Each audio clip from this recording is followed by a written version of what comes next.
I kind of want to do these every Saturday night or Sunday nights on the weekends when I have the availability to do so. Yeah. And they're going to be, talking about various aspects of philosophy relating to epistemology and specifically meta-atheism. And the reason I'm going to be using the term meta-atheism is because people hear the word atheism and, they have all the different, versions out there. They think what it means. And of course, I try to explain what it normatively means, as in what it is standard to be understood in academia and philosophy, and kind of in a, not a prescriptively way, but in a maybe soft, very soft prescriptive way of what you ought to know if you want to pass a course. But that's not prescribing usages. That's just telling somebody, look, if you want to take a certain course, you're going to have to use the usages of the terms that are pretty much used universally in those domains of discourse. And people get confused by that. So I'm going to be like using the term meta-atheism from now on, I think. And people get confused by that as well. But so you were telling me, though, about your history in the South and how the word atheist and atheism were dirty words down there, right? Yeah, I'll back up a little bit in the story and kind of lay out my background. So growing up, Pentecostal, holy roller, baptized, Slain in the spirit, talking in tongues. those whole Oh, nine all yards. of that, the whole 9 yards. That's a whole different show right there. That's a whole different video. But I would love to talk about that one of these days. That would be awesome. Yeah, no, I just laying the foundation. So I stopped attending church regularly when I was about 14. So this about that'll be almost 20 years. It's about 20 years ago now. And really, I didn't know what I was. At that point, I probably would have considered myself a Christian atheist, if you'll indulge me. Like how there's secular Jews, they're practicing, but they don't necessarily believe in all the tenets. So, and then, like I said, I moved to the deep South, and I spent 4 years down there. And being an atheist down there is difficult. And so when it comes to what words mean or how they're used prescriptively, I always tended towards thinking of atheism with the so that I could explain it to people in a way that I think that the commoner, because I didn't take any philosophy courses or anything. And no, it was all surface level discussions with lay people. And so I rationalized the term atheist to be A from not, A as in not from the Greek, and C as to being a believer. And so when I talk about atheism, that's how I approach atheism. It's my lived experiences and the people that I have had to deal with, and and now living in the Mid-South, the Jesus culture is very prevalent around here, and so it is kind of hard to be a professing atheist, if there is such a thing. Yeah, I get that. So first of all, welcome, Chris. It's been a while, my friend. Can you hear me? Yes, yes. How have you been? I am good. We've never actually spoken in person, but I'm happy to join. No, but you've been on my Facebook for a while. Yes, and I've been following you probably since early non sequitur days. Yes, yes, yeah. But you've never been on the panel?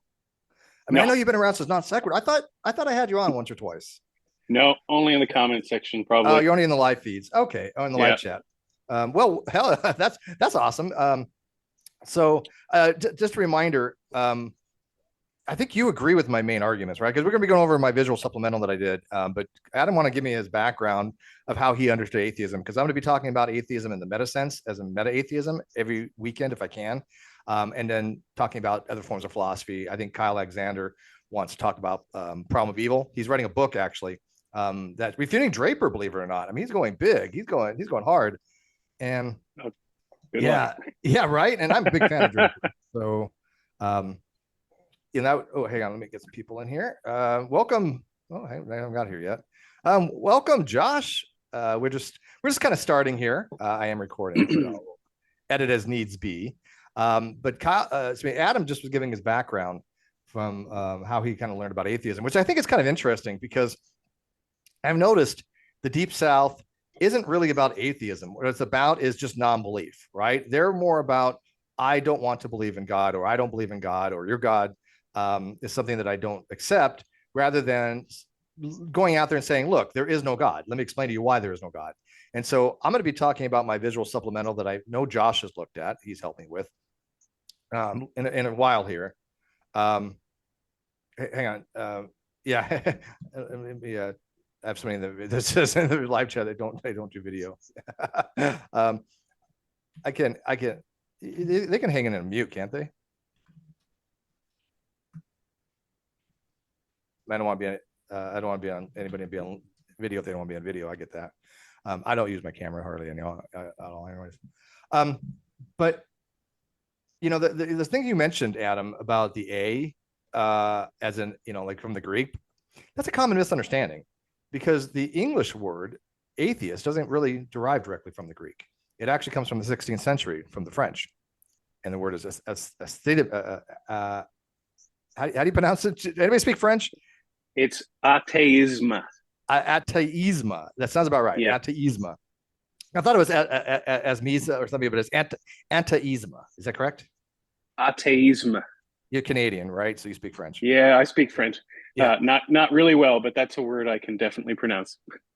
I have a hard time pronouncing words, but yes, that is correct. That comes from that 16th century version, which basically meant to deny or disbelieve in the existence of God. So it wasn't A as in the Greek alpha privative, which is basically, in this sense, negation.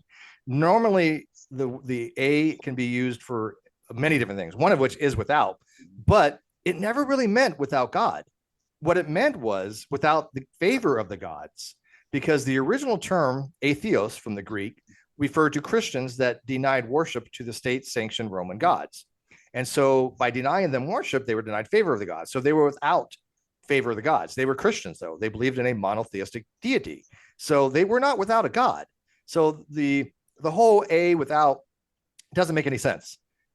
In other words, sure, it means without, and etymologically that is true, but that's not how the word came about. It came about to describe Christians who denied the state-sanctioned Roman pantheon of gods. And so when you talk about the negation, because that's what the A stands for, it's not negating belief. It's not saying, oh, either you believe or you don't believe, which is true epistemically. It's saying the proposition is God exists, and the negation of that is God does not exist. And then if you believe God does not exist, atheism is that position that holds the negation of P is true, or that the proposition P is false. That's how it's understood in meta-atheism and philosophy. So I hear that a lot, though, Adam, that a lot of people, they repeat that mantra that A is without, but they don't look into the actual details of it, because as Chris pointed out, it comes, you know, it's French. It's a French word. And how do you say that? Say it again for us. I don't speak French. Atheism. Atheism. You know what? Maybe I can't get that. That's exactly it. Yeah, it has an accent on the E. Yes. And that's where the English version actually comes from, Adam, if you weren't aware of that. Was that a question? Well, I mean, have you ever heard that before, that actually came from the French, anti-isma? Yeah, I think so. You know, I think it's more, I think the nod is no more of a colloquial usage of atheism, and I think that's how it's understood by lay people. You know, when lay people, not all. Conversating with them, by some. Yeah, you got to remember, this not be like America centric, especially the Deep South centric. In other countries, they take a more philosophical approach, right? They don't. So like in Korea, in Japan, in China, if you say you're an atheist, they understand that as the affirmative, as a position of disbelief that God does not exist. From what I understand, sure. What I'm told.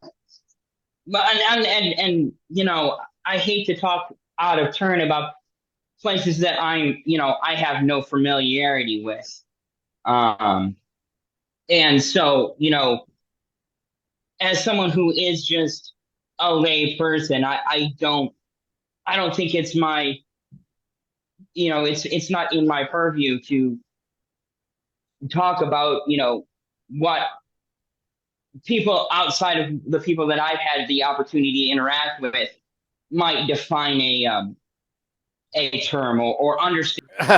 Yeah, exactly. All right, let's continue where we left off. So basically, I was going to explain to you what happens if you start using the same term, like the same semantic term. Because again, it doesn't really matter at all what proposition you use. It doesn't matter what term you use. This is why this argument applies to any type of relationship where you have three different positions: hot, cold, warm, believe, disbelieve, suspending judgment. It doesn't matter. Tall, short, average of those two, whatever you want to call it. But let's start here. So if we already established that S1 is a theist, right, Adam? So Okay. we're gonna let's assume just if arguendo, theist is somebody who believes there's at least one God or God exists. Okay, it doesn't really matter. Okay, so The specificities of theism, deism, or classical versus non-classical. Just a theist is somebody who believes in a type of God. Is that cool? so at least one God. So pantheism, Yeah. any of the theisms, we're going to assume that they're an S1. Correct. Yeah. I'm not believing in multiple gods doesn't make you more theistic, and from the perspective, it makes you polytheist, but polytheist is a subset of theist. Yeah. I'm not going to get into the technicalities of Spinoza's God or God of the philosopher or deism. It's irrelevant. So a theist, we're going to just assume that it's anybody who believes in at least one God. Would you agree that if this is theist, right? So if you believe there's a God, it implies you do not believe there isn't a God. Because if you believe there isn't a God, that puts you over here as somebody who believes there's no God, which it could be. You would probably heard of it as strong atheist, but in philosophy it's just called atheism. But we haven't got that far yet. But so theism implies that you don't believe that there isn't a God, correct? You can't have those two positions. I mean, obviously, if somebody believes there's a God, they don't believe that there isn't, because then that would be a contradiction. All right. So if I label this theist and I label this theist, then a theist is somebody who believes there's a God or does not believe that there isn't a God. Makes sense? Okay. Okay. Sorry, yep. Steve. If you think you're broadcasting something on your screen, Steve, you're not. We can't see it. Oh, yeah, no, I don't see anything. Okay, that makes sense. That makes sense. I'm working out the bugs here, guys. I'm working out the bugs. There it is. There we go. We got it now. All right, so let's go over that. I got a photogenic memory. I knew what you're talking about. You're visualizing it, but just for the rest of us people, if this is the theist position, then being a theist implies you don't believe there isn't a God. So this is the entire positive distix. Right. On the negative distix, if you have somebody who believes there's no God, right, would be the minimum, right? That implies you have somebody who does not believe in God, right? Which means they're not a theist. Right. Because if you believe there's no God, it implies through what's called the subalternation that you do not believe that God exists. So you're not a theist. So everybody that's up here is not a theist, which makes sense. So if this is atheism, then atheism implies you don't believe in God. This is, again, philosophically, terminologically how it is in academia. But let's assume that you label all this negative distix as atheist. Would you agree, Adam, that if you believe there's no God, that's atheist, right? I mean, not prescriptively, not saying that anything relating to your definition. Just if somebody said, hey, look, there are no gods, what else are you going to call them? And don't say anti-theist, because that's something completely different. You would agree that? No, I'd say they were an atheist. Okay. Yeah, I would say on the surface there, I would say surface level they're an atheist, and then we would be able to discuss and narrow down how atheistic they are. They may be, because they could obviously be. They could be what I would say a true atheist, someone who doesn't believe in any gods, and then they could be, or they could be maybe they don't believe in the Abrahamic. Right. Those are local versus global. We've already eliminated that because we already said theist is a belief at least one God exists. Doesn't matter which God. Abrahamic, Hindu. And so we're talking about global atheism, not the local form of atheism, which is a paper by I believe her name was Janine Gillard. I actually have that paper somewhere. I've read it, where she talks about local and global atheism. And her reasoning is actually pretty interesting based upon first order logic. Actually, she actually uses first order logic, which I thought was interesting to describe local versus global atheism. But if you're somebody who believes there are no gods and all gods are imaginary, all gods do not exist, there is nowhere to go from there. I mean, you already included every possible god, right? You're making the claim Right. there are no gods. Okay. So if I say, look, there are no gods of any kind, they do not exist. Whatever God you come up with, it doesn't exist. You can't. That's gonna be on this side of the negative distichs. You can't get any more convinced. You can't get any more convinced than that. If I say, I could say knowledge, I could say certainty, but it's still going to be over on this side. If I say I'm certain there's no gods, it's over here. If I say I know there's no gods, it's over here. Correct? It's still over here on the minimum. Okay, because again, hot, cold, God exists, God does not exist. All right. So if this is atheism and this is atheism, by the Google definition, which is again descriptive, it says something along the lines of an atheist is somebody, or atheism is the belief that there is no God or lack of belief that God exists. Correct? Correct. Yeah. Okay. So it's saying that if you believe there's no God, or if you merely lack a belief, you're describing an atheist, but some atheists have made it prescriptive that if you meet either one of those criteria, you're an atheist, which is a kind of superfluous, because if you meet the criteria, you don't believe in God, then it doesn't matter whether you actually hold the positive belief that there isn't a God, because at that point, you're automatically an atheist if you're prescribing it linguistically, which makes no sense. That's why there's, two different uses, there's two different definitions, or different, I should say, two different phrases there: disbelief and lack of belief, because people use it differently. You're both warm and cold at the same time.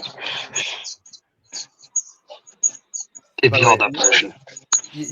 John, who's got the mic? Is that Adam? I think. You guys hear that chirping? That was John. No, I don't think so. No, it's not me. I'm muted when I'm not speaking. Yeah, I think it's Adam, because you're on a like a computer mic, right? Yeah, it's you. Oh, yeah, so much big difference there, but it's okay. It's not that bad. So if we label this entire thing atheist, right? So if you believe there's no gods or you lack of belief, then all this negative distichs would be atheism, correct? That just follows logically.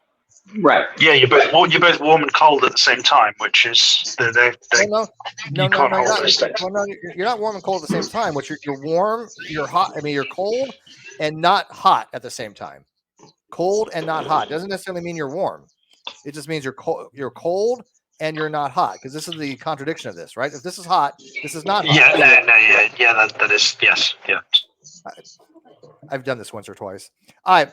So this entire distichs is going to be atheism, according to the Atheist Experience, the Atheist Community of Austin, American Atheists, which actually American Atheists disagree. They only say that it's only one thing, a lack of belief. They don't even allow for strong atheism, or what I just call atheism, because that's what it's called. It leaves it on the reign, as Draper says. So American Atheists are just absolutely abysmally wrong in their philosophy. All right, so we'll just super quick. What do American atheists call the position of a belief that God does not exist? They never talk about it. They never say it. They're just like, well, atheism is only one thing. You lack a belief, and if you believe there's no God, you automatically met that criteria. But that's clearly not the case, because their usage is very atypical. Very atypical. Well, I guess I would say. Sorry, go on, Josh. And there's a problem with that, because as Draper notes, if you have a psychological state of non-belief, you cannot infer a propositional state from that. And so you cannot even get to a propositional belief that could be true or false, such as, I believe God does not exist. That could be either a true belief or a false belief. But if atheism is only one thing, a psychological state, then there's no way to derive a propositional state from it. Draper makes this very clear in his paper in Stanford Encyclopedia. And so he says it leads it out in the rain. This is why another reason why you should never define something prescriptively in the negative case, as Flew had argued. All right. But here I actually show that all this is going to be atheist. And you agreed so far that if you believe there's no God or you lack a belief, under this colloquial version of atheism, putting aside the propositional versus psychological, this is going to be atheist. Would you agree with that, Adam?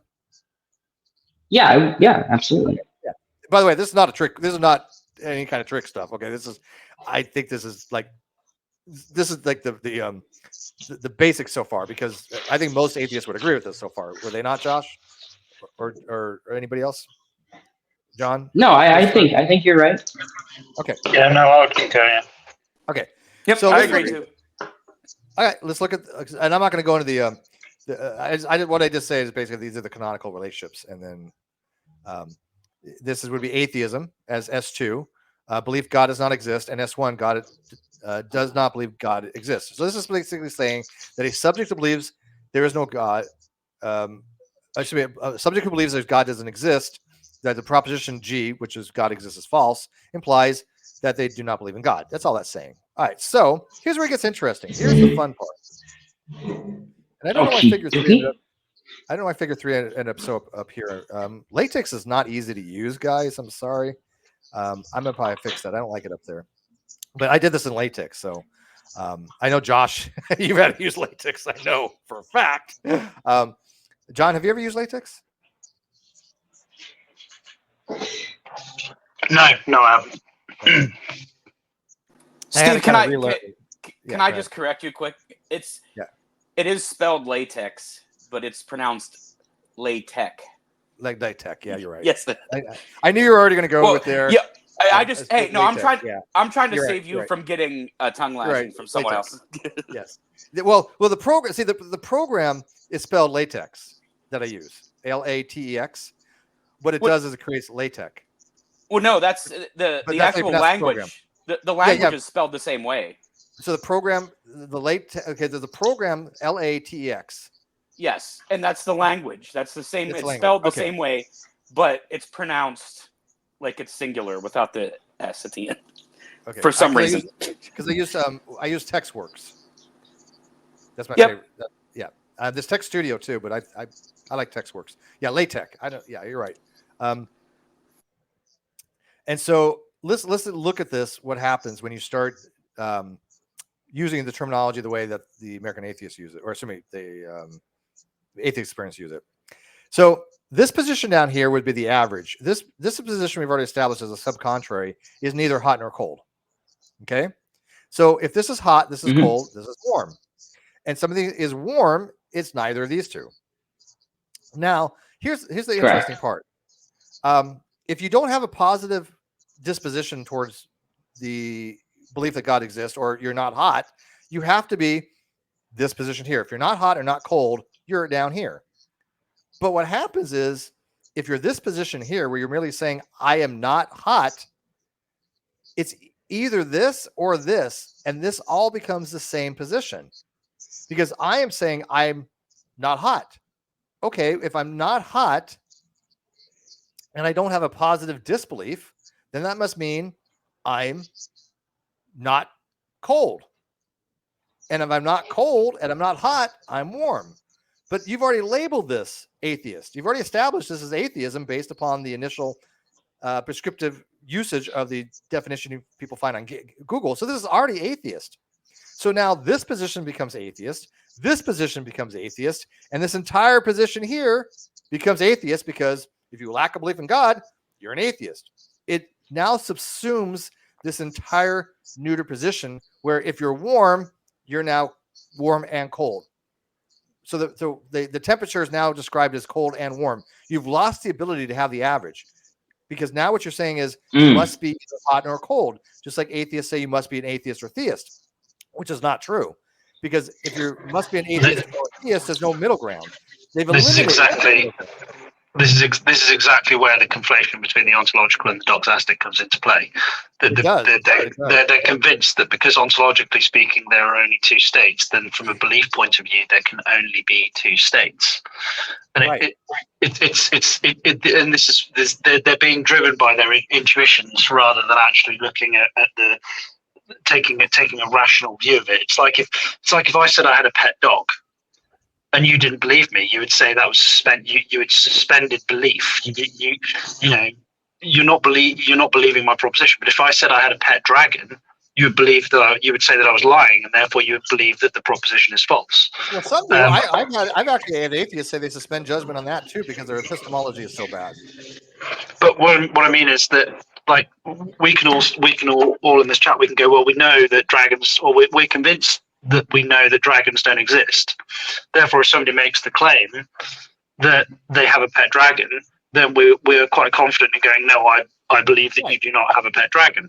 But because we know that dogs exist and people have dogs, so that this is where the intuition comes in, rather than actually looking at the logic of the argument and the states that are the belief states that are at play. Just because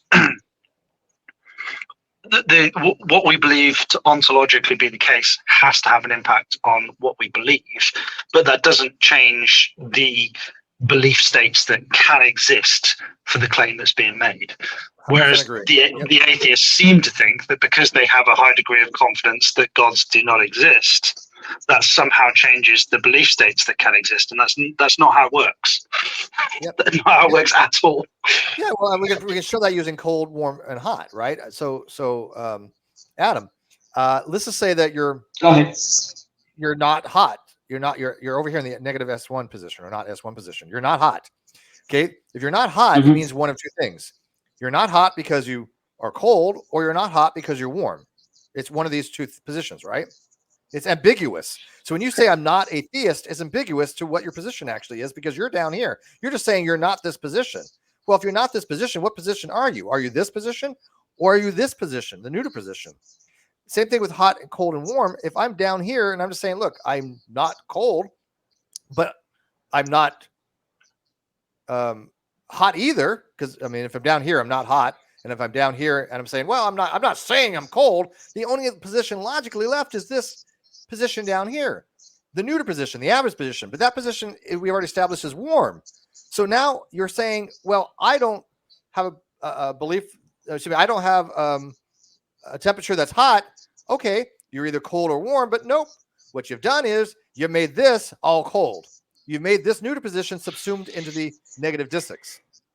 Do you see that happens? Because if you're this position here, what are you? Are you cold or are you warm? Well, you can't be warm, because if you're in this position here, you've now said, well, if you're here, you're part of the cold distix. You're the negative distix here. So you subsumed into the entire position, because what you've done is you got rid of this contrary relationship. You made, instead of having theism and atheism as contraries, you made them contradictories. And that makes no sense to do that, because now you eliminated that third position. And Matt Dillahunty loves to do that, right? Matt Dillahunty says there is no third position. Wrong. Matt has always been wrong. You know what's so funny is Matt knows better. He doesn't care. I've listened to Matt. He knows better. He doesn't care. When you want a group of people to somehow conflate the mutually exclusive and jointly exhaustive positions, pick up the phone and speak to the ACA. Yeah, the ACA, Atheist Experience of Austin, and Matt Dillahunty, absolutely dishonest intellectually. Absolutely. And it's so funny because everybody's like, well, Matt would destroy you in a debate. No, he wouldn't, because Matt, first of all, would never debate me on this. Second of all, he has never been able to refute my paper. Never. And he's never been able to refute the actual argument, because he can't. Because as Josh knows, who's somebody who has a background in mathematics, the logic is airtight. I've had it reviewed by countless numbers of a score of PhDs, 5 even in peer review.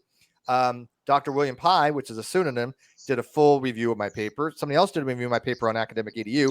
If anybody would have found a logical error, I think it would have been discovered by now. So Matt will not, he can't touch this, because Matt will only debate things that have no objective fact. Very subjective stuff. For Matt, it's all about winning and losing. Yeah, well, I'm not interested in that. I go by the evidence, and Matt doesn't. So go ahead. So I was just going to say, I really like the hot, cold, warm aspect of this, because it does make it quite clear that this is it lays out sort of like it's not a bimodal nature. It's not something that's subject to infinite gradation, because you need a different diagram to represent that. But it does quite clearly help use human intuition about you can't be both hot, cold, and warm at the same time. These are three distinct sensations that we have. Yeah, but semantically you can, right? Because semantically they're just words. Yeah, of course. Yeah, absolutely. You cannot be those three positions. And by the way, even according to the uniqueness thesis, you have three states. You have this position as 1, this position as 2, and this position as 3. So 3 positions on the uniqueness thesis: believe, disbelieve, no position either way. And Matt Dillahunty just eliminates that because he does so deceptively, he does so dishonestly, and I will always call him out for it. He knows he's wrong on it. I'm sorry, but he knows, because I've heard him talk about this. He's not ignorant of it. It's deliberate, absolutely deliberate, and that's why he'll never discuss it with me. That's why nobody from the ACA will ever have the balls to come on and talk to me about it. And anytime I bring it up to any Facebook group, they shut it down because they know the logic is impeccable. It's untouchable. But let's continue. Yeah. But Matt really only does it for political reasons, right? Like he's taking the 3 belief positions and trying to steal 2 of them into his side. Is that correct? I think it is for the original reasons was for political reasons and demographics. If you read Smith's book, who, by the way, wasn't a real philosopher, but George Smith wrote A Case Against Atheism in the early 70s. I think it was 74, if I'm not mistaken. And it was for demographics. David Silverman, it was for demographics. He's kind of shied away from the whole act believe stuff. But yeah, it was for demographics. But that doesn't. When you start using demographics and you start, going against logic and reason, then you don't have a ground to stand on to say, "Hey, look, we're the rational ones, we're the logical ones." No, you're throwing that away for political gain, and I despise that. I think Matt Dillahunty's the reason that he ended up in this position that just is totally indefensible. I think when he originally came to the fore, Matt's skill when it comes to looking at the text and finding contradictions, criticisms, moral problems, he is one of the greatest in terms of how he presents it and how he argues it, because he's coming from that community. He legitimately used to be a believer. He was bathed in it. And the problem, but the problem, what he was doing is he was going into debates, labeling himself as an atheist, and in the debates he was constantly pushing the burden of proof onto the people that were making the quote-unquote positive claim. Still does. And he still does. And then but obviously he didn't have the understanding of the philosophical material that he does now. He's essentially upskilled himself. But because he was so vociferous in his "I'm an atheist and the burden of proof is on you," and that played well with his audience, it's very difficult for him to back down from that. So he's just sort of quietly stopped talking about it. So this is an optics thing for him now. And he's basically, because of his ignorance, and I don't use that word ignorance as a pejorative, I'm talking legitimately because of his ignorance from the perspective of his of the philosophy, but because of his great knowledge of the text, he's essentially talked himself into a philosophical corner. And he now either accepts the logic and the philosophical position as being incorrect, but if he does that, then he knows that the people on his opponents on the ridge will go, "Well, now Matt's changed his mind. He's changed his position." Exactly. So here's the thing, John. The cosmic skeptic changed his position and realized I was right. He's not a interlocutor, though. Rationality Rules went to college. He realized I was right. He did a video and he acknowledged that everything I've been saying about philosophy has been correct in the last decade. The two people, like both Alex and Steve, they're the two guys that you just mentioned. They actually have a degree of intellectual honesty to them, though, and they have legitimately held up their hands and gone, "I was wrong about this." Because they educated themselves. They got an actual education on it. Have they all at least gotten away from using the agnostic atheist?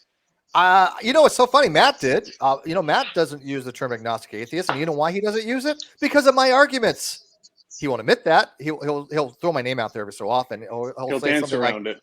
Yeah, you've heard him. He'll say like the agnostics are right here, or Steve McRae, blah blah blah. Whenever somebody mentions agnostic atheist, my name seems to come up because I've literally have written extensively on that topic, and Matt agrees with me. For his reasoning is a little off, I think, but basically I'm going to give him like 80 to 90% way there.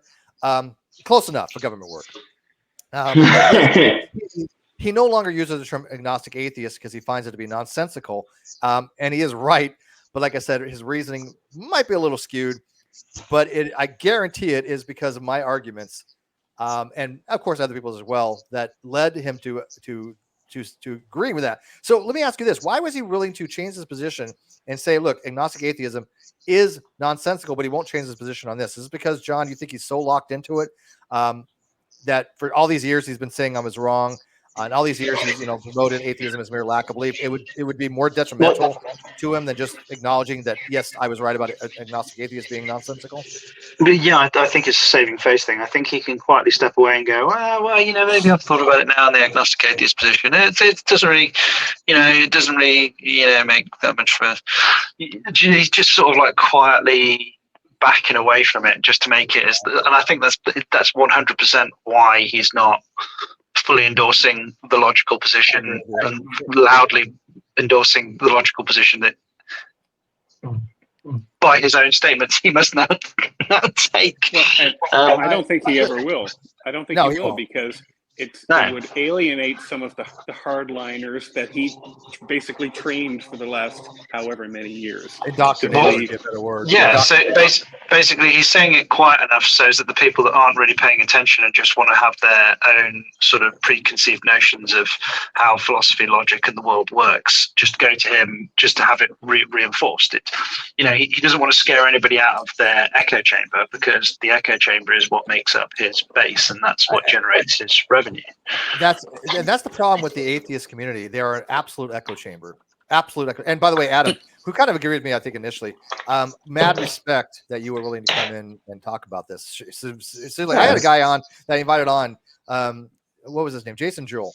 And I took hours to explain to him, and he's out there, saying, "I want to make a video showing right or wrong." I'm like, "Well, why am I wrong? What's wrong with my paper?" "Well, I didn't read your paper." "Then how do you know I'm wrong?" "Oh," and he just has the dumbest argument. I'm like, "Look, you're not even at the level of wrongness to even be wrong. It's literally not even wrong." I can't say it. Yeah. But I love that quote. I use it all the time. Yeah, not even wrong. You're not even wrong. Mind-blowing. It's mind-blowing Yeah. that he thinks that my work is wrong, but has never read my paper, nor can he explain any of my arguments in any conceivable coherent way. But let's get to the last figure here. So we've already established that this is atheism, according to Matt Dillahunty and the ACA, and that subsumes the warm position. So now look at the hot position. If the hot position says, look, if you're S1 or not S2, we're going to call this entire Dixix hot, just like we'd call this entire Dixix cold, right? Because if you're cold or you're not hot, we're going to call that cold. So now you have all three of these positions, hot, warm, and cold, referring to the same person or the same temperature. Because if you're down here, if you're S1 and you're not up here and you're not up here, the only position you can be is down here, right? Because it makes sense, right? If you're down here, you're not hot, but you're saying you're not cold because the atheist is saying, well, I'm not saying there's no God. Okay, then you're stuck down here, which the only position left is your not S1, not S2 conjunction, which is the subcontrary right here, which is the S1 or. I could have used a conjunction, but I used an or because it's you're either S1 or S2, but it also allows for inclusive or, where you can be both, because there's two types of ors. There's exclusive and inclusive. This is an inclusive or, which means that if you're S1, S2, or if you're both of them, that's the or function for an inclusive or. And if I'm wrong, Josh can kick my butt later. But I don't think I am. So if you're down here and you don't have a belief either way, right? You're somebody who says, look, I'm not saying there's no God, but I'm not saying there's a God. You're down here. You're in the warm position. But now warm is now also cold, and warm is also now hot.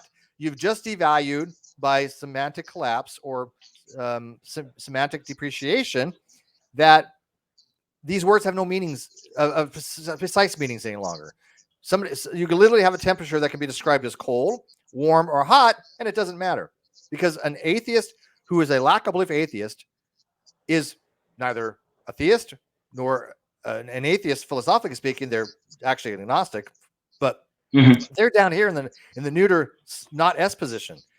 And we've already established that this is going to be called warm. So it doesn't matter if you're, if you're over here, you're in this position, but you're not hot, you're not cold. But we said from the beginning, if you're in this position here, we're going to call this entire distix cold. We're going to call this subcontrary warm, and this entire distix hot. So now you have somebody who's in here. It's all three of them. That's the semantic collapse argument. And then I just kind of finish it up. All right.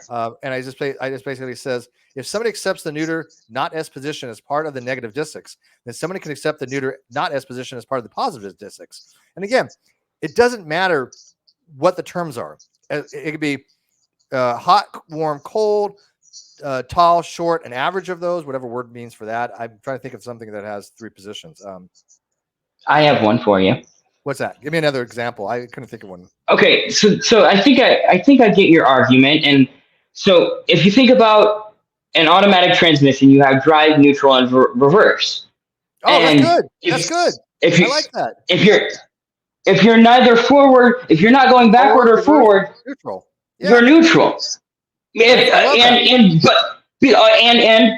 let me expand upon that, because the park position, we can exclude park because park can't be any of the other three. So we have a claim. Let's say the car is on, being the God claim, right? Car is on. So now we can either be going forward, going backward, or neither. So the neutral position. So if you're saying if drive is the positive claim, God exists, and reverse is the negative claim, God does not exist. So the in-between position, the neutral position, is I don't know. Yeah, and let me expand upon that. By the way, I didn't realize we weren't seeing my mouse, which is okay. You kind of understood it without seeing my mouse, which is good. But when somebody says I don't know, that's not an epistemic claim. What they're saying is I don't know how to answer the question. If I let me play a little Q&A with you. If I ask you, does God exist? What would be your answer? No, I don't think so. Okay. Put aside an expository because it gets into. Okay. Do you want yes and no answers? I can do that. Yeah. So, does God exist? I mean, any type of God. No. Okay. And Christopher, he agrees, right? He says there's no gods, correct? Agree. Josh says there's no gods. No. I'm sorry. John says there's no God. I think Josh is one of mine people. I think he's an agnostic. No, I'm sorry, Steve. No, I'm a no. You're no. Okay, whatever. You know what? You ain't got to be one of my people. It's okay. I'm not promoting agnosticism. Okay, I converted more people to atheism than I ever. So, Steve, I don't know. So you're okay. So you're gonna go in the agnostic position, Josh, right? Okay. So he says I don't know. What he means by that, though, is that he doesn't know how to answer the question with a direct answer, because as Adam, Josh, and Christopher said, no, that means they're taking the position of the S2 position. They're taking the position, and I wish my mouse could be showing it. I don't know how to do that. I could do it on OBS, but I can't do it on StreamYard to show but you have to look. Yeah. So S2. So John's taking the neuter position. I take the neuter position, and those three that answer no take the S2 position. So if I was to ask you now, do you believe that there's no God? Yes. Right. That's also the S2 position. Right? Right. So if I ask John, does God not exist? I don't know. He's going to be down here in the neuter position, right? Because he can't answer yes or no. If he answers yes, he's a theist. If he answers no, he's up here at the S2. And this is what bugged Matt Dillahunty so bad, because I wrote a flowchart one time, and I still need to add something to it, which I never got back to fix. Also, I should clarify, when I'm saying I don't know, I'm not making a knowledge claim. This is purely my doxastic. I don't have a answer. You have an answer. Yeah. Right. I don't believe that a God does not exist, and I don't believe that a God does exist. So I'm kind of stuck in this, Yeah, exactly. But he got upset because the first question I asked was, does God exist? Which is the great debate question. It wasn't because he thinks atheism is, do you believe in God? Yes. Theist, no atheist, which is completely wrong. I mean, I've never seen a single paper in my life say that. It is just completely fundamentally incorrect, and also leads to so many different problems, like my paper shows. But so do you see now, Adam, that when you start using Matt Dillahunty's type of terminology, if you don't allow a theist, which is, by the way, if you don't allow a theist to make the same move, it is special pleading.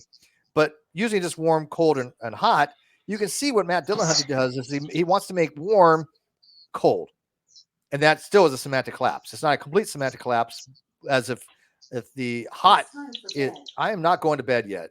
Don't tell me what to do. You're not my mother. Alexis. The smart way. I like to think it was Smart House. He grabs you and takes you to bed. That was another 200 years, probably. Yeah, I got to take my meds and go to bed soon. So the thing that I like about the hot, cold, warm thing, or any other type of analogy in this with this discussion, is, excuse the pun, it takes the heat out of it, because people are so like. But do you understand what I'm getting at? Like, people are so wed to their theist, atheist, agnostic position. We'll do it next time. We'll do the whole agnostic atheism thing next time. I just wanted Adam to understand the supplemental that I wrote to my paper, because it visually shows exactly what I've been arguing. If you just make this position here the term, you make these two positions the same term, cold, cold, all this becomes cold. If you're not hot. I mean, somebody could be hot, in which case you're over here. But if you're not hot, the only positions you have are cold or warm. But since you've already said if you're not hot, that's going to be cold, because of the definition you prescribed, and then both these positions are cold. That's why you don't prescribe language. That's why you don't look at a definition and say, oh, atheism, the disbelief that God exists, or lack of belief. You don't read it as, if you meet one of those criteria, you're an atheist. What you read it is, what's going to describe an atheist? Well, an atheist is somebody in philosophy who believes there's no God, which also implies you do not believe. But there are people that use it as merely a lack of belief. That's what it's describing. It's describing a usage. It's saying, okay, there are people out there that use this usage. I don't use it that way, nor does really anybody in academia, for the most part. Very small group of people that. The only academic I even know that even uses it that way is Dillahunty. And Dillahunty is the editor for Oxford Handbook of Encyclopedia and Oxford's Handbook of Atheism, and he's a theist. So I mean, but every atheist I know, that sounds like a contradiction. Well, he does it for etymological reasons, but Oppie in chapter 4 shows why that's not the best way to look at it. Oppie, he doesn't use atheism in the negative, some lay atheists would. But anyways. The damage done in terms of like being able to have these discussions and these labels actually having, I mean, the number of times where I have conversations with people, and I mean, it's a bit different in the UK because it's not as religiously vociferous. And people just sort of like don't really care, to be quite frank with you. We're a bit of an odd bunch over here. We have a state religion that nobody gives a shit about, whereas in the States you don't have a state religion. Everybody's insanely religious. What is it? The Church of England? Church of England, yeah, we're a Protestant nation. Yeah. It's the difficulty with this is like the atheist being the I'm not convinced by the proposition is so ubiquitous, colloquially through society now, that this. What I'm showing is heresy against the Church of Atheism. Basically, yeah. Yeah. I'm a heretic. I've already been ridiculed as a heretic. The problem is that certainly in the UK, most people think that atheism is the not convinced by the proposition position, not because they're particularly wed to it, but it's just sort of like this agnosticism is a knowledge claim and atheism and theism are belief claims. But that's, I guarantee you, if you grabbed any random person off the street who had ever thought about this, like even a little bit, that's what they would say. And it's because of people like Ricky Gervais and Dawkins. Ricky Gervais, and don't forget what's her name that I just challenged an argument that never responded, Jacklyn Glenn, who's a complete, incompetent person when it comes to atheism. But all these people that have popularized this subject, Dillahunty being one of them, it just the damage that they've done with this, the uphill struggle that there is now to make this, and most people, what will happen is they'll just go, oh well, Gervais's position sort of makes sense, so I'm just going to go with that.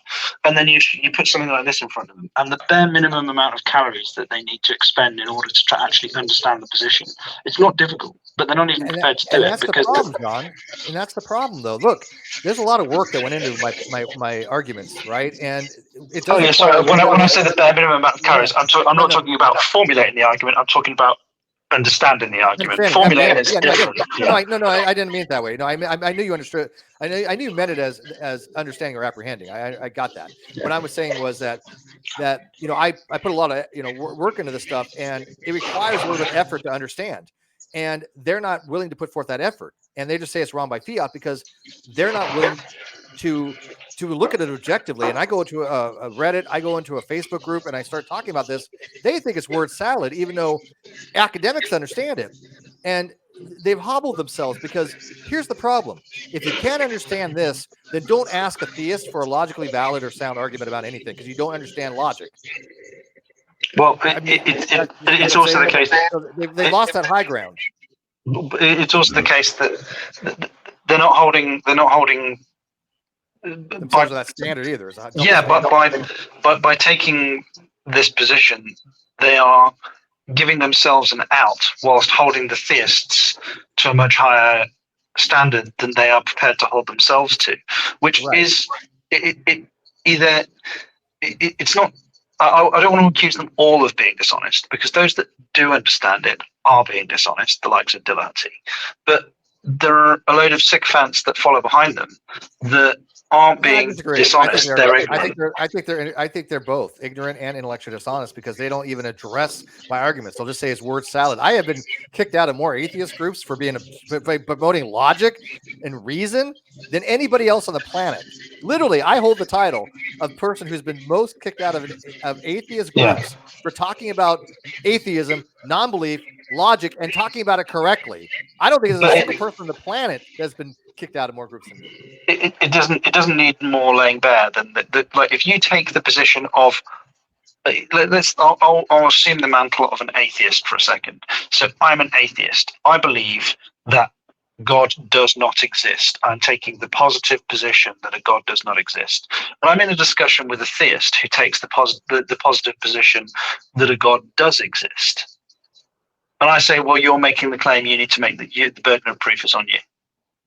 If you cannot see that both parties have a burden of proof in that discussion, absolutely, there is something wrong with you. What's funny is all three of these positions have a burden of proof. This is another thing that Matt Dillahunty says I'm wrong about, and he is wrong. There's three different epistemic dispositions here, right? 1, 2, or 3. Either you're somewhere over in these positions, and they are mutually exclusive and jointly exhaustive. And so when you say you have the belief there's no God, he'll say, oh yeah, you have a burden. When you say that you believe there's a God, you have a burden. He thinks that this position here has no burden because you're not taking a position, but you are taking a second order position. You're saying, I am not convinced either way, and that still needs to be justified. If you say to somebody, hey, look, X equals X, and they look at you and say, I don't believe you, I'm going to look at them as being irrational unless they can justify why they don't accept X equals X. There's a burden of proof to be had, which is a burden of justification. And he absolutely doesn't understand that whatsoever. That is not just merely him being dishonest. It is, I think he's absolutely not understanding burden of proof correctly. Well, my burden of proof from and this is me, but this is actually my position now. This is legitimately the position I hold. My burden of proof on this is that I'm not convinced that there is a God. And I'm definitely not convinced that there isn't a God. I do live my life as though there isn't one. I don't pray to a God. I don't follow any dogmatic religious belief. But the reason that my position is, I'm not convinced there is a God, and I'm not convinced there isn't a God, is because I have no meaningful way of interrogating those claims. It is difficult, yeah, and that's I can't. Dillard argues the same thing. That she argues that it's very difficult for an atheist to really justify atheism. I don't agree with her, though. I think there's good ways to justify atheism, but I think that somebody really has to dive into it to really understand what they're arguing when they're saying there's no God, because it's a very deep ontological philosophical question. You know, it is, and this is the thing for me. Like, I'm trying to square. In an ideal world, I would like all of my doxastic positions to align with some ontology of some shape or form, and it's the case that, and I have a couple of positions. Some are just purely on, like, if ontologically speaking, if the Christian God parted the heavens and said, "Here I exist, here I am," would I believe in that God? Well, yes. Yeah, of course I would. Yeah. But then the next question is, would I worship that God morally? Would I be okay with that God existing? Well, but probably not. Actually, that's obviously a different. But exactly, and I'm like, okay, and then you start going down all these different rabbit holes, and like, which version of which God of which religion? I'm like, this is just too big of a bloody. I don't even know what ontological question I am now trying to. I can't even put the. I can't even know. I don't even know what question I'm supposed to be answering here in order for me to decide what my belief is supposed to be. It is literally an. I don't know. Yeah, let me bring it back a little bit to Adam real quick. So, Adam, let me ask you. Go ahead. Josh and Christopher, they hold the same position as you. That there's no God. Me and John, we haven't made a decision yet. Why would somebody want the same label for that? Would you agree that having the same label for those participants is ambiguous? Well, I think it turns into a false dichotomy, because you end up with, because you cut out the middle, right? You're alienating the middle. If yes. I hate that I hate to say the word false dichotomy because it is, but I think the word artificial dichotomy is better, because it's not a natural dichotomy. It's not a logical dichotomy that can be derived. It's a semantic dichotomy. But if I said, for example, and I use this all the time, hey, do you want chicken or fish for dinner? It's an artificial dichotoe. It's not a false dichotomy, because there's other choices out there, but I've restricted you to just those two choices. So when people say, well, that's a false dichotomy, that you can have beef or pork or whatever. Well, no, I'm limiting your choices, but that's not what's called a false dichotomy. Okay. Let me finish. Well, it's like that old joke. Wife asked the husband, do you want something for tea? And the husband goes, what are the options? And the wife goes, yes or no. Yeah. So if I admit there are ontological possibilities out there, but I'm limiting your restrictions to what are available, that's not a false dichotomy. A false dichotomy would say the only possible metaphysical possibilities of eating something for dinner would be chicken or fish. That's a false dichotomy. See? Okay. And I see your difference.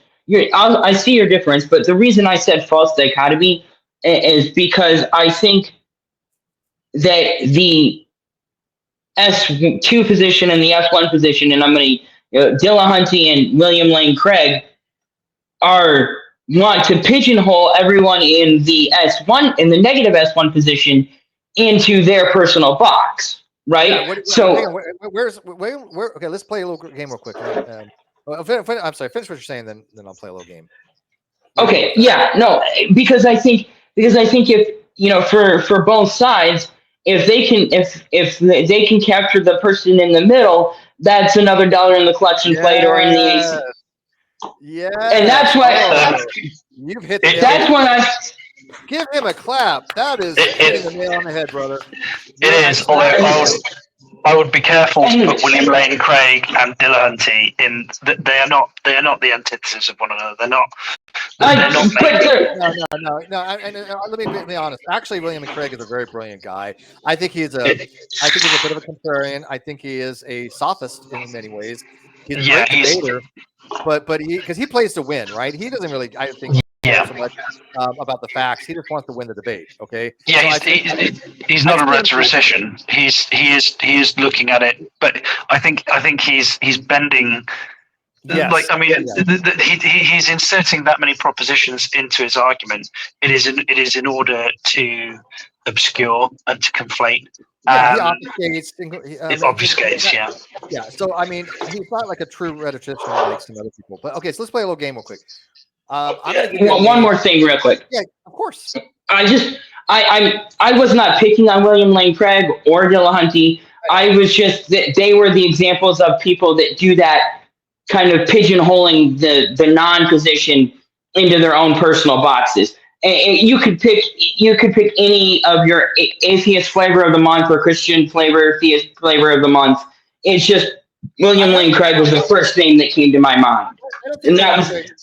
I don't think he really does that though, because every theist I know really, they're out there saying that, look, there's a God and they believe that, right? They're not out there saying, hey, look, I merely lack a belief there isn't one. They could though. If they could, then it leads to this further extension of the semantic collapse from the negative reality. Yeah, okay, but William Lane Craig wouldn't let someone in the non-position. He would force them to either be a theist or an atheist, right? That kind of. Could be, and that's what agnostics. Yeah, that's why I picked William Lane Craig. You could have gone, any of Kenneth Copeland, or I can't think of any. The first debater that I thought of was William Lane Craig, and so that's why I chose that one. It wasn't like a personal shot at William Lane Craig or anything. It was just the first. I get you. Yeah, I get that. I think I mean, as with what you've just said, I think because the erosion of these positions of atheist, agnostic, and theist, and the atheist wanting to subsume the agnostic and the atheist position and give it the one label, because that's become so ubiquitous and so prevalent, both in your country and mine, and my country due to just general indifference, and your country just because the atheist community is so vociferous. I think my experience of all of the serious theologians and the serious apologists, Craig of him I think is one. I don't think he's necessarily being honest, but you would be a very foolish person to say that he doesn't understand what he's talking about. No, I think he does. Yeah, of course. That doesn't mean I believe he's honest, but things like so the Dr. Seigarts, the McClatchys, these people, all they're asking for, as far as all the way I perceive it, is that we get the level playing field back of, no, atheist means this, theist means this, and agnostic means this. They both agree with me. Yeah, but this is what I'm saying, right? I know both personally, obviously, so they both agree with me. But let's kind of wrap it up. I don't want to be here all night. So let's play a little game real quick. So I'm going to throw out a name. You tell me where they are on the graph here. Okay? Okay. William Lane Craig. I'd say the S1. Okay. Yeah, I think we all agree, right? Adam, where would you fall? The S2, hard S2. Okay. Cool, right? And I have reasons, and I can defend my position. I feel the reason I take the hard S2 position is because I feel like I can explain and defend my position. I'm willing to take that position. I love that, and I think it's perfectly fine to do that. Even though I've had atheists tell me you don't exist. I'm not even joking here. I'm not hyperbolic. I've had people tell me there are no atheists that make the claim there is no God. I'm like, you need to find better atheists, because that's ridiculous. I make that claim, and I have reasons why I make that claim. So if they want to come on and argue with me, I'd be more than happy to have a conversation. Obviously this isn't necessarily the place for it, but I'd love to know what those. Not now, but obviously at some point in the future. I was gonna say let's talk about justifications for atheism at a future episode. That'd be great, actually, because I agree. I think there's some really good reasons to be an atheist. I just have to look at things from a holistic point of view. But there are some really good arguments for atheism. And so, where would I be on here, Adam? You would be in the negative S1. That's where I would put you, in the non-position. You don't take a position one way or the other. But think about this. If I'm not, you're right, but you only got half the conjunction. If I'm not S1 and I'm not up there at the minimum, I'm not at S2. What's the only other position I could be? Because of the subcontrary. S1, not S1, and not S2. Not S2 or right. Negative S2, yeah. Right, not or negative. See, this is what I love about somebody like you, Adam. You're getting this. You actually understand it. This is I'm so happy right now. Even though I feel miserable and I really need to go to bed and take my medication. Crap. I'm happy for like a moment because this shows that people can understand this. It's not word salad. You literally are understanding this, and it makes me happy. So yes, I'd be the not S2 and not S1, which is agnostic, by the way, somebody who neither believes that God exists nor believes that God does not exist. Okay, so what about let me think here. What about Matt Dillahunty? There's no shithead box, so he's S2. Well, Matt, well, I mean, I would say Matt Dillahunty claims to be S2, but is actually the neuter is the negative S2, negative S1. His based on his utterances are negative S1, negative S2, but he claims to be S2. He claims to be negative S1, but he's in the past he has admitted he's an S2. He's actually said there are no gods. He believes there are no gods. So he's actually an S2 position, which implies right. And I've heard him say that before. Yeah. So it implies not S1. So he's over on that negative distix. He's actually somebody in the S2 position. But he wants somebody like myself who's at the not S2, not S1 subcontrary conjunction, but that's literally what it is in logic. He wants me to be subsumed under that negative distix and be called an atheist. That's why it's intellectually dishonest, because they are taking my position of the neuter not S, and saying, oh, well, we're going to call you atheist because that's what Google definition says, and we're going to prescriptively prescribe that rather than describe what an atheist is, because an atheist is somebody who is described as somebody who doesn't believe in God. That's true, but a theist is described as somebody who doesn't believe there isn't a God. It's descriptive. This is what goes in a different argument called my WASP argument, but basically, if you argue that is it sufficient to lack a belief to be called atheism, a theist could easily argue it's sufficient to be a theist by lacking a belief that there isn't a God. It's the same exact argument logically. And I don't see a contradiction, and maybe I'm misunderstanding it, but I don't hear a contradiction in there. I think that they have every right. And that's why they don't do it. Now, real quick, if it was hot, warm, and cold, then people get out of that indoctrination, right? They're like, okay, let's put aside what we know about theism or think we know about theism and atheism. Hot, cold, and warm is the same thing. If you've already assumed warm could be subsumed into cold, well, why can't hot subsume warm into cold? I think it could. Yes, exactly. That's semantic collapse. That is my atheist semantic collapse argument. It's used for any proposition where you have a maximum, minimum, and average. Boom, there you go. I think Steve said that again with the intuitions, you get a lot of the argument from sort of the atheist side of the discussion. Essentially, they really like the argument from innocence or the argument from ignorance. They're like, well, if you'd never heard the proposition, you wouldn't believe in the proposition, because you can't believe in the proposition if you've never heard of it. Therefore, the default position is, I'm like, that's not how this works.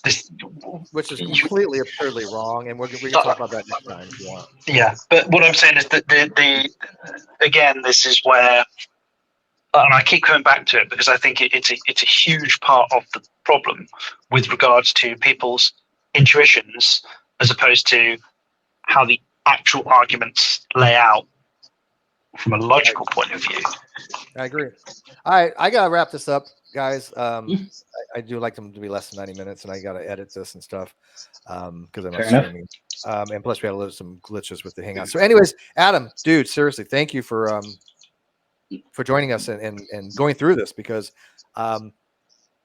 obviously it's logically correct. Anybody who says otherwise, they need to and so I'm going to be doing these things on every weekend if I can. We'll be talking about, we won't be just talking about atheism like this, but meta-atheism as far as like justifications, meta-atheism as far as even morality involved with atheism. People say, well, they're not related.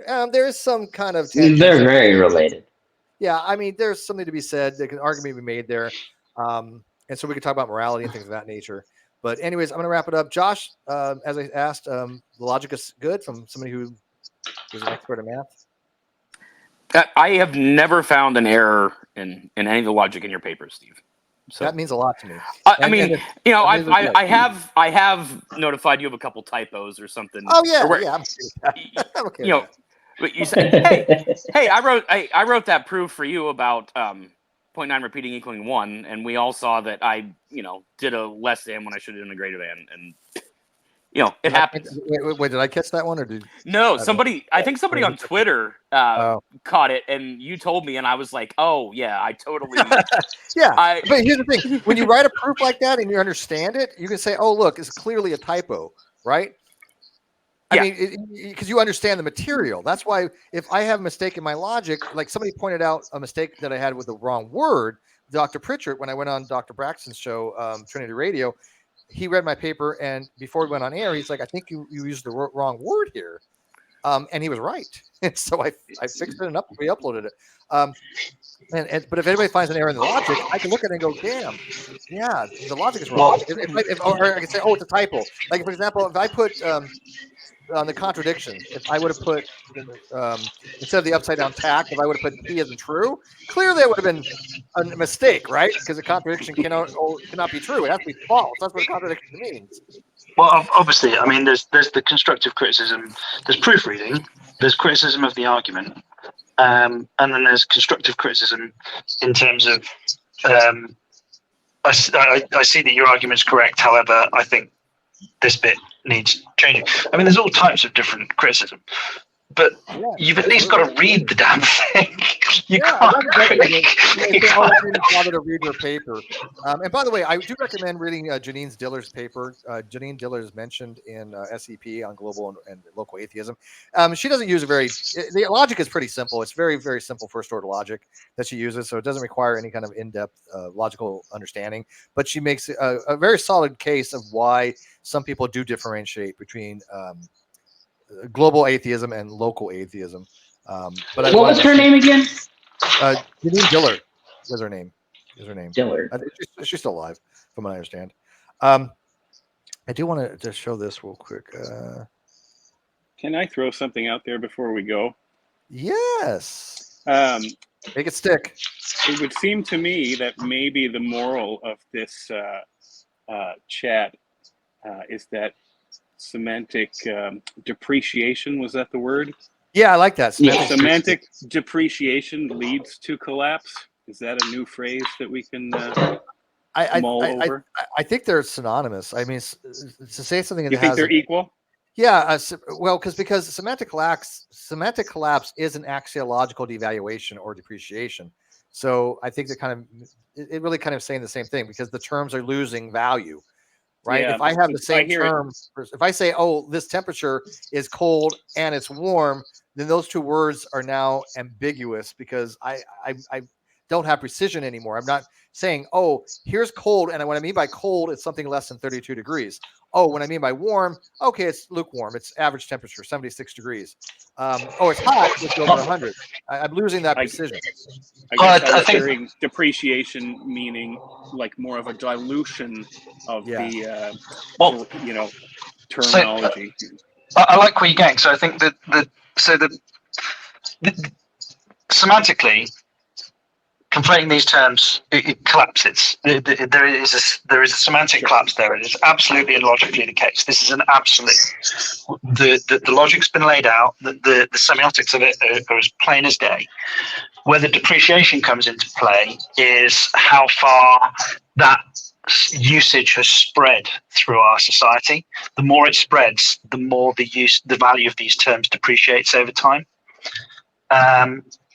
So that's how I I tend to, because there's two things here. There's whether we're right and whether we're wrong, and there's how many people think that we're right and how many people think that we're wrong, and for what reasons. Well, more people think I'm wrong than right, but except for the people that know what they're talking about, because I have never met anybody who knows what they're talking about and thinks I'm wrong. And real quick, I recommend looking at the by definition essay. It's probably got some errors in it. It has never been proofread, and it might have some typos, so I've never published it as any kind of paper. But I do show that if you start using things like capital Pi notation and a Taylor series, and you start using definitions, weird things kind of go wonky. Like, for example, in my Taylor series, I think that Josh definitely recognizes this. If you start using 0 factorial as something other than 1, this makes no sense. If you know mathematics, this makes no sense if you don't have that set to each other prescriptively. So I try to explain that, look, a definition is describing something. An object, and there's different authors that wrote on this extensively. Klein wrote word and object. Frege wrote sense and reference. All these have the same type of argument, that you have some kind of word that refers to something. You have a reference and a referent. So the general description of an object describes the object. That's it. It doesn't define the object. And so if you have like a person who disbelieves or lacks belief in the existence of God, that's describing. It's not prescribing. Just like a square is a four-sided object. That's a true description, right? A four-sided object is describing a square. Not very well. It's not a complete description, but it certainly is a necessary condition, right? It is necessary. Correct me if I'm wrong. My geometry is from second grade, maybe off, Josh. But if I remember correctly, all squares must have four sides, correct? Yeah. Okay, the concern there. So this is a correct definition because it's describing this. That's all it does. Now, what happens, real quick, Adam, if I prescribed it? If I say a four-sided object prescriptively, that means that any four-sided object, anything that meets the criteria of this, is a square. That wouldn't make much sense, would it? No, all squares are. How does it go? I can never remember. I failed second grade math. All rectangles are squares, but not all squares are rectangles. No, you're backwards. All squares are special case rectangles. Yes, sorry. Yeah, of course. We got the math guy in here. I don't know. Yeah, I have to say, Steve, I don't like your equals sign there. So the square equals. Your whole argument's wrong. Throw it away. Well, I'm sorry. It's an equivalent. Yeah, it's an equivalent symbol that means, in set theory, obviously. What would be a better symbol then? I could change that. If you put a colon, before the equals. I don't want to do that, because if I put a colon there, that's going to be prescriptive, and I don't want to do that because that means defined as. I don't want to do that. I want to be able to say it's described as, because a triple bar here, like I used here, I can also use DEF, equal DEF, or colon equal, but that means I'm describing that usage. I want to just say describe, and so ideally, I'd like to see a subset symbol there, but. I don't think that would work, though. I mean, it would if it's set theory. I agree with you that, but I'm trying to do linguistics, not set theory. Yeah, no. So I'm just saying, I get why you did it, and I'm not nitpicking it necessarily. No, you are. It is nitpicking. It's not a bad nitpick. It's not a bad nitpick, but it's a nitpick. Sorry, from a mathematics standpoint, it hurts. I don't Hurts. know what else to use for it, though. What else? I don't want to use, again, I can use equal DEF with a sub DEF, but that still implies to me prescription. But what if you didn't even use a symbol? What if you used words? So a square is a four-sided object. I'm trying to get some kind of notation for that, though. I'm gonna think about that. That gives me a good lookup to figure out what could be used to describe that. Let me think about it too, because I love that kind of stuff. It's a little bit outside of my. But anyways, so Adam, you agree though that it would make no sense to make this a prescriptive definition, right? Correct.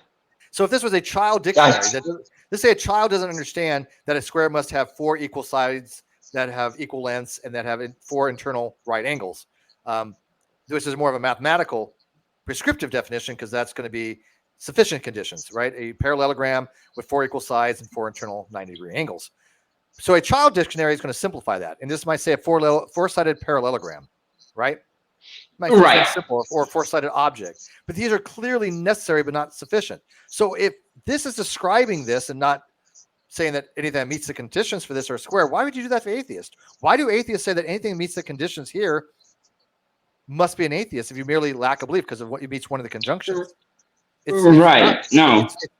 wrong to do that. I've even literally coined a fallacy of that called argumentum ad prescriptorium, which basically says trying to derive a prescribed definition from a described definition. I even cited in my essay here somewhere.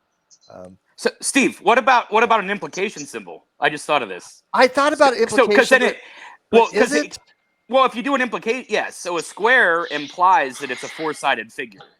That's true, and you can't go back the other way. I thought about either an implication, and by the way, a subset would be an implication symbol. By the way, mathematically they're the same thing. I think so. I can either it'd be the same as saying if you have a square, you know that you have a four-sided object. If you put an implication symbol there instead of an equal sign, because an equal sign goes both ways. And then for that one, here's the problem with that. I did think about using an implication sign when I wrote this. The problem is that again, square is implying a four-sided object, but what I'm trying to relate is a four-sided object is merely describing the square, and I don't know if the implication sign fully captures that meaning.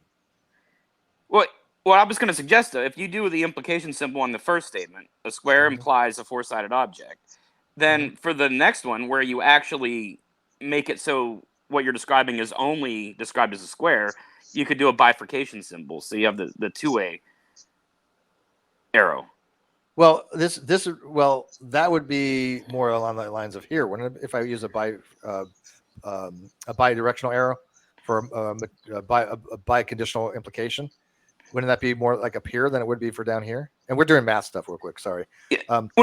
So there, I think you need just a one-way implication. And then up here, I could use a square, a bifurcation, where it goes both ways. Right, if I wanted to, or I could just. I like the triple bar definition, but anyways, it gives me food to okay. No, sorry, just popped into my head. Thought I'd give it to you. Yeah. But anyways, I was told there would be math.